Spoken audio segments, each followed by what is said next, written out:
Hello friends, welcome to my channel Joy Technicals and News. আজি আপোনালোকক যিসকল ডিব্ৰুগড় বিশ্ববিদ্যালয়ৰ অধীনত BA BSc বিকম কৰি আছে যিসকল সাধাৰণতে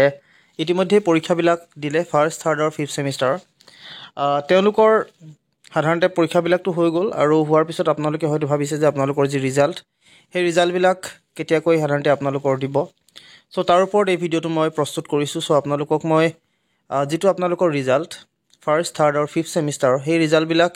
কেতিয়াকৈ সাধাৰণতে আহাৰ সম্ভাৱনা থাকিব তাৰ বিষয়ে আপোনালোকক এই ভিডিঅটিত জনাম গতিকে আপোনালোক যদিহে মোৰ চেনেলটোত নতুনকৈ আহিছে তেন্তে প্লিজ সাবস্ক্ৰাইব কৰিব চেনেলটো শেয়াৰ কৰিব ভিডিঅটো আৰু এটা লাইক কৰিবলৈ নাপাহৰিব সো আপোনালোকৰ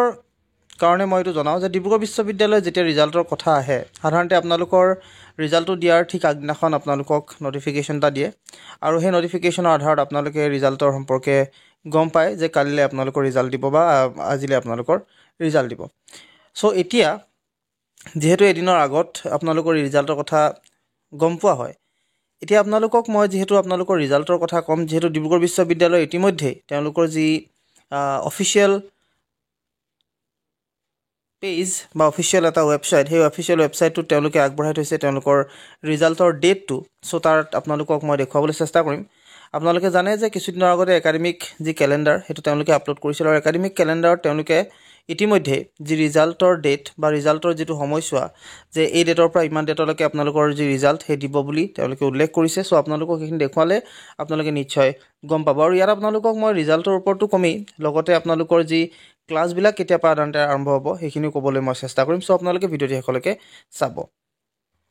সো এখন হৈছে আপোনালোকৰ একাডেমিক এটা নোটিস বা একাডেমিক আপোনালোকৰ ৰেগুলেশনস ইয়াত লিখা আছে as recommended by the meeting of the academic planning committee Dibrugarh University held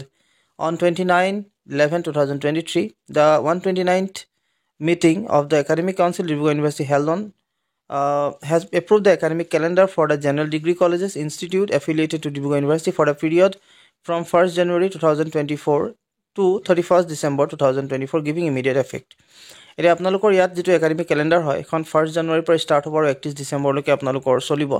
so ইয়াত তেওঁলোকে সবিশেষ উল্লেখ কৰিছে সকলো বিলাকৰ তথ্য সম্পৰ্কে সো আপোনালোকৰ ইয়াত প্ৰথমতে আপোনালোকক মই দেখুৱাব লৈছো গুটেই বস্তুকিটা ইয়াত আপোনালোকে যদি চাই ক্লাছটো আপোনালোকৰ যি উইন্টাৰ ভেকেশন আছে উইন্টাৰ সামাৰ ভেকেশন যেটো আছে হেতু হৈছে 1 ৰ পৰা 15 জানুৱাৰীলৈকে আপোনালোকৰ উইন্টাৰ ভেকেশন চলিব তাৰ পিছত আপোনালোকৰ তাৰপিছত আপোনালোকৰ 17 জানুৱাৰী 2024 17 জানুৱাৰীৰ পৰা 2024 হেতু সময়ছোৱাত আপোনালোকৰ commencement of the event semester classes অৰ্থাৎ আপোনালোকৰ 17 জানুৱাৰীৰ পৰা ক্লাছ বিলাক ষ্টাৰ্ট হৈ যাব তাৰ পিছত ক্লাছ ৰুটিন সাধাৰণতে আপোনালোকৰ আহিব আৰু যেটো আপোনালোকৰ ৰিজাল্টৰ কথা কৈ আছো ৰিজাল্টটো হৈছে 20 ৰ পৰা 31 জানুৱাৰীলৈকে আপোনালোকৰ কলেজ উইক হ'ব 10 পৰা 20 ফেব্ৰুৱাৰী 10 তাৰিখৰ পৰা 20 ফেব্ৰুৱাৰীৰ ভিতৰত আপোনালোকৰ যি অড সেমিষ্টাৰৰ যিখিনি ৰিজাল্ট আছে BA BSc বিকম হিখিনি আপোনালোকৰ ৰিজাল্ট বিলাক ডিক্লেয়াৰ কৰিব বুলি ইয়াত ইতিমধ্যে উল্লেখ কৰিছে আপোনালোকে মনত ৰাখিব আপোনালোকৰ যি ৰিজাল্ট হেতু 10 পৰা 20 ফেব্ৰুৱাৰীৰ ভিতৰত আপোনালোকে সাধাৰণতে পাই যাব আৰু আপোনালোকৰ ক্লাছ বিলাক সাধাৰণতে ইয়াত যেটো ষ্টাৰ্ট হ'ব বুলি কৈছে বা আপোনালোকৰ ক্লাছ বিলাকৰ যেটো নটিফিকেশন আহিব হেতু 17 জানুৱাৰীৰ পৰা আপোনালোকৰ আহি যাব সো এতিয়া ইয়াত যেহেতু আপোনালোকৰ যেটো ডিক্লাৰেশন ৰিজাল্ট দিছে BA BSc বিকমৰ 10 পৰা 20 ফেব্ৰুৱাৰী সো এই 10 তাৰিখৰ পৰা 20 তাৰিখৰ ভিতৰতে আপোনালোকৰ ৰিজাল্ট দিব ইয়াত এটো কথা কোৱা নাই যে 10 তাৰিখে দিব বা 20 তাৰিখে দিব আপোনালোকক এটো স্পষ্ট হৈ কৈছে যে 10 পৰা 20 লৈকে দিব সো আপোনালোকৰ 10 তাৰিখৰ পৰা 20 তাৰিখৰ ভিতৰত দিব হয়তো আপোনালোকৰ 11 দিব পাৰে 12 দিব পাৰে 13 দিব পাৰে এই 10 পৰা 20 লৈকে যিকেটা ডেট আছে মুঠতে আপোনালোকক সেইকেটা ডেটৰ ভিতৰত আপোনালোকৰ ৰিজাল্ট বিলাক আপোনালোকে পাব সো এটো তাৰ কাৰণে আপোনালোকক যেতিয়া ৰিজাল্ট দিব তাৰ আগত এনেও আপোনালোকক এটা নটিফিকেশনস দিব জাননী এটা এখন দিব আপোনালোকে এই জাননী পোৱাৰ লগে লগে সকলো বিলাক গম পাই যাব যেটো আপোনালোকক মই আপলোডো কৰিম ইয়াত সো আপোনালোকক মই ইনফৰমেশন আগবঢ়াম সো তাৰ কাৰণে আপোনালোকে মোৰ চেনেলটো সাবস্ক্ৰাইব কৰি ৰাখিব আৰু লগতে যদি আপোনালোকৰ কিবা সুধিব লগা থাকে কমেন্ট কৰি আপোনালোকে জনাব আজিলৈ আপোনালোক এইখিনি কথা জনালো ধন্যবাদ